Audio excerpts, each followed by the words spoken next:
네, 이처럼 문재인 대통령이 인도 싱가포르 순방을 마치고 어젯밤 귀국했습니다. 한반도와 아세안을 아우르는 평화와 번영 구상을 담은 싱가포르 렉처 특별 연설이 전 세계 주목을 받고 있습니다. 네, 이 시간 전문가와 함께 자세한 내용 짚어보겠습니다. 임성준 전 청와대 외교안보 수석 나오셨습니다. 어서 오세요. 어서 오십시오. 네, 안녕하세요. 네. 하반기 첫 순방 키워드로 신남방 정책을 제시했던 문재인 대통령이었는데 이번 순방 어떤 성과가 있었는지 좀 총평을 좀 해주신다면요. 네, 이번에 인구나 경제 면에서 규모가 대단히 크고 지금 세계 시장에서 부상하는 인도, 또 그다음에 이제 얼마 전에 북미 정상회담이 개최됐던 싱가포르, 예. 이 두 나라에 대한 그 방문은 매우 시적절하고 이번에 경제와 또 이 평화라는 두 키워드를 가지고 상당히 중요한 방문을 하셨다고 생각이 들고요. 예. 큰 성과를 거뒀다고 우선 총평을 드릴 수 있겠습니다. 네, 이번 싱가포르 렉처 특별 연설이 전 세계 주목을 받고 있는 가운데 문 대통령이 이번 강연을 통해서 가장 강조한 핵심 메시지는 무엇이었을까요? 네, 이번에 싱가포르 렉처에서는 여러 가지 말씀을 많이 하셨는데 우선 싱가포르이 어떻게 작은 나라로서 이렇게 세계 주목을 받는 그러한 나라로 성장을 했느냐. 여기에는 이제 그 경제력과 기술력, 예. 또 4차 그 산업혁명을 주도하는 그러한 싱가포르의 어떤 그 경제적인 잠재력에 대해서 많이 말씀을 하시면서 예. 결국은 이번에 그 문재인 대통령이 그 렉처를 통해서 말씀하시고 싶은 것은 그 한반도 평화에 대한 대통령의 비전을 제시했다고 봅니다. 예. 이것은 이제 그간에 지금 남북 정상회담, 북미 정상회담을 통해서 구체화되어 가고 있는 그 한반도 비핵화, 완전한 비핵화를 이룬 다음에 이것이 한반도 평화 정착으로 이루면은 결국은 이 결과로서 남북이 이제 평화 공존하면서 경제 그 공동체를 이루어갈 수 있다. 예. 이렇게 되면은 이 한반도가 특히 동남아 또 인도까지 이렇게 그 하나의 연결이 되면서 큰 그 평화와 번영의 시대를 만들 수 있다. 이런 그 비전을 제시한 거라고 봅니다. 예. 말씀해 주셨듯이 이제 문재인 대통령이 남북 경제 공동체를 추진할 것이다라고 밝혔는데 이 부분은 이제 북미 협상의 중재자로 이제 앞으로 경제라는 카드를 통해서 나서겠다라는 신호를 좀 봐야 될까요? 어떻게 보세요? 네, 그동안에 지금 위태로웠던 그 북미 간의 그 정상회담 추진 과정 이런 데서 우리 문 대통령이 김정은 위원장과 두 번 만나서 여러 가지 그 어려움을 극복을 하고 결국은 북미 정상회담이 예정대로 이제 실현이 됐고요. 그래서 한반도 평화의 어떤 그 이제 비핵화의 첫발이 떼어졌다고 볼 수 있는데 지금 여러 가지 실무적으로 어려운 문제들이 계속 제기가 되고 있습니다. 그러나 대통령은 아마 그 의지를 가지고 이 여러 가지 그 어려움이 나올 때마다 아마 큰 역할을 하면서 이것을 극복해 나가고 난관을 헤쳐나갈 그런 보관을 가지고 계신 것 같습니다. 특히 그 남북 경제 공동체 이것은 과거부터 그 한반도의 평화가 정착이 되고 이 북한을 개방시키면서 경제 공동체를 이루어 가겠다는 그런 여러 가지 구상이 나왔습니다만은 이번에 이제 북한이 이 비핵화를 이룬다면은 완전히 그러한 그 경제 공동체의 어떤 꿈도 실현될 수 있는 그런 것으로 볼 수 있고요. 그다음에 그 완전한 비핵화가 이제 진행이 되면서 북한에 대한 어떤 그 유엔의 제재라든가 이런 것도 이제 실무적으로 풀어가야 될 텐데 이러한 그 시기에 그 북한에 대한 경제 진출의 주도권도 우리가 가져야 되겠다 하는 그런 뜻이 담겨져 있는 것으로 저는 생각이 듭니다. 그렇군요. 네, 그러면서 최근 교착 상태에 빠진 이 북미 간 비핵화 협상 실무 협상에 대해서 뭐 국제사회 앞에서 양 정상이 직접 한 약속을 지키지 않는다면 국제사회로부터 엄중한 심판을 받게 될 것이다. 그러면서 시간이 걸려도 성공할 것이라는 전망을 내놨거든요. 어떻게 보면 북한과 미국을 향해 던진 메시지로 볼 수 있을까요? 네, 저도 얼마 전에 그 대통령 말씀 중에 그 주목이 가는 그런 예. 대목이 있었는데 이것은 지금 그 과거에서부터 지금까지 뭐 북한이 그 핵 협상에 나왔고 비핵화라는 뭐 여러 가지 이 과거의 그 노력들이 있었는데 그것이 이제 제대로 가질 못했고 이번에 북미 정상회담을 통해서 소위 그 탑다운 방식으로 이제 이 문제를 풀어갈 것이다. 뭐 이런 그 지금 구도가 형성이 된 거 아니겠습니까? 예. 아닙니까? 그런데 대통령이 중요한 말씀을 하신 거는 북한의 태도가 과거와는 달라졌다. 이 말씀을 하시면서 과거의 그 북핵 협상에서는 북한이 여러 가지 그 경제적 지원 뭐 그래서 이제 그 제네바 협상이 타결된 이후에는 그 북한에 대한 뭐 경수로 지원, 에너지 지원 뭐 이런 것들이 있었고 또 육자회담 과정을 통해서도 뭐 여러 가지 경제적 지원 얘기들이 많이 나왔었는데 예. 그것을 본다면은 북한은 과거에 물론 자기들의 체제의 안전을 요구하고 또 뭐 그 평화 협정 얘기도 했지만은 여러 가지 그 어려워진 북한 경제를 때문에 경제적인 외부 지원을 많이 받았는데 이번에는 북한이 그러한 그 경제 지원보다는 체제 보장과 예. 또 그 평화 정착을 위한 그런 그 태도로 바뀌었다. 그렇기 때문에 실무적인 어려움이 있어서 좀 시간이 걸리겠지만은 이번에 이 북한의 그 비핵화라든가 한반도 완전한 비핵화는 그래서 성공 가능성이 있다 이렇게 보시는 것 같습니다. 예, 그렇군요.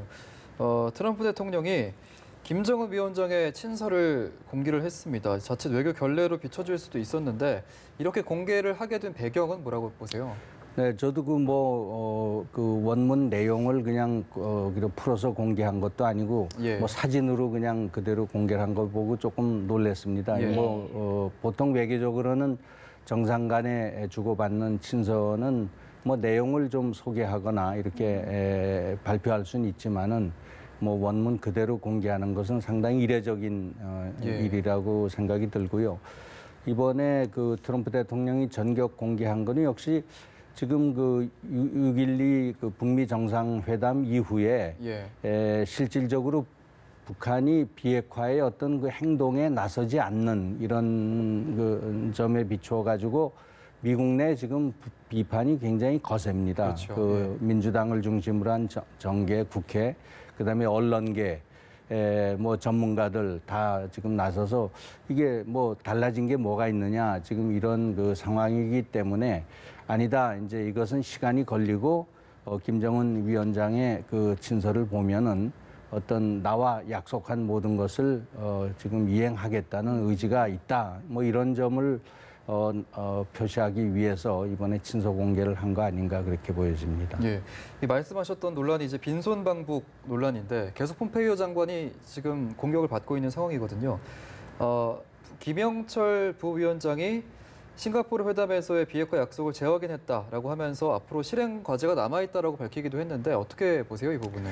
뭐 이번에 지금 제일 어려움을 겪고 있는 분이 폼페이오 장관 같습니다. 예. 그분이 그 정상회담 준비를 위해서 북한을 2차례 방문을 해서 김정은 위원장과 만났고 또 지금 모든 그 이제 실질적인 그 북한과 미국 간의 그 실무 협상의 총 책임을 맡고 있기 때문에 폼페이오 장관으로서는 뭐 어깨가 굉장히 무거워 보이는데 지금 뭐 차근차근히 그 북미 정상회담 그 공동선언의 내용도 이제 이행을 해 나가야 되겠고 뭐 여러 가지 지금 할 일이 많지 않겠습니까? 지금 유해 송환 문제도 지금 당장 시급한 일이고 북한이 요구하는 또 그 종전 선언 이것도 이제 풀어가려면은 뭐 여러 가지 미국의 행동 또 북한의 행동 이런 것들이 지금 맞춰져야 되는데 예. 뭐 이런 데 대한 그 보관을 좀 자기는 가지고 있다 뭐 이런 것을 강조한 거 아닌가 싶습니다. 예.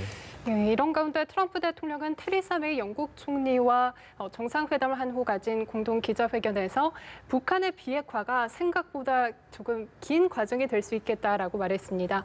속도전이 아닌 장기전에 대비하는 모습인데요. 그렇다면 앞으로 어떤 방식으로 진행이 될까요? 트럼프 대통령도 지금 어려움에 봉착했죠. 예. 지금 북미 정상회담을 처음에 준비할 때는 모든 것이 일괄타결돼서 아주 속도 있게 북한의 비핵화가 진행될 수 있다. 이런 목표를 가지고 정상회담에 나왔었는데 예. 결국 정상회담 하고 나서 현재 상황을 볼 때는 이것이 뭐 단시간 내에 이루어질 가능성이 전혀 없고요. 또 북한의 태도도 상당히 뭐 지연 전술을 많이 지금 쓰고 있고 하기 때문에 예. 지금 트럼프 대통령은 앞으로 11월 중간 선거, 2년 후에 자신의 재선, 대통령 선거 이런 것을 정치적인 일정을 앞두고 상당히 지금 초조한 가운데 있을 것 같습니다. 그래서 지금 다시 북한에 대해서 뭐 압박을 가한다든가 과거와 같은 그러한 뭐 한미 군사 연합 훈련을 다시 재개한다든가 이런 방법을 통해서 압력을 가할 수도 없고 지금 이것을 풀어 나가야 되는데 결국은 이제 시간이 걸릴 것이라고 예. 그러한 것을 뭐 예고함으로써 이게 단시일 내에 될 수는 없다. 그러나 실현될 것이다. 예. 뭐 나를 믿어달라. 뭐 이런 그 메시지를 던지는 거 아닌가 싶습니다. 예. 북미 간 실무협상 일정을 보면 일단 내일은 미군 유해 송환을 위한 회담을 개최하기로 합의를 했습니다. 북한이 지금 유해 송환 협의 상대는 유엔사로 하고 이제 장성급 회담으로 높여서 진행을 하자라고 제의를 했는데 이건 어떤 의도라고 봐야 될까요? 과거에 북한은 이제 그 정전 협정 체제를 무력화시키기 위해서 여러 가지 그 조치를 많이 했습니다. 예.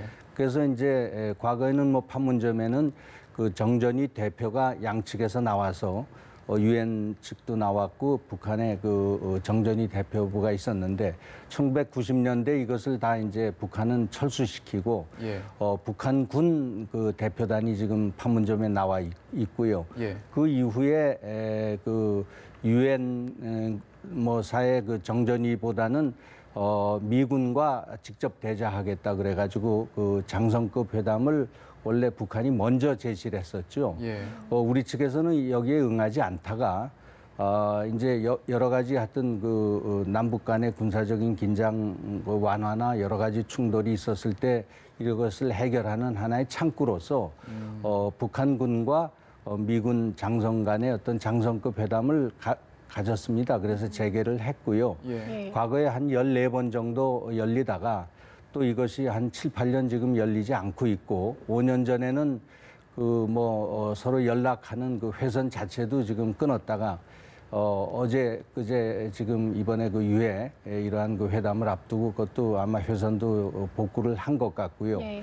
아마 이번에 그 장성급 회담을 하게 되면은 유해 문제도 있지만은 여러 가지 이제 앞으로 그 정전 그 체제를 이제 바꿔서 종전 선언하고 평화 체제로 가려면은 여러 가지 그 군사적인 얘기를 많이 해야 될 것 예. 같습니다. 여기에 예. 대한 대비로 아마 북한이 그렇게 나오는 거 아닌가 싶습니다. 예. 예, 말씀해 주신 것처럼 새로 회담 날짜를 잡는 과정에서 이 유엔사와 북한 간의 직통 전화까지 복원된 부분이 이제 주목이 되고 있거든요. 그렇다면 이번 회담이 교착 상태에 빠져 있는 북미 협상에 조금 돌파구가 될 수 있을까요?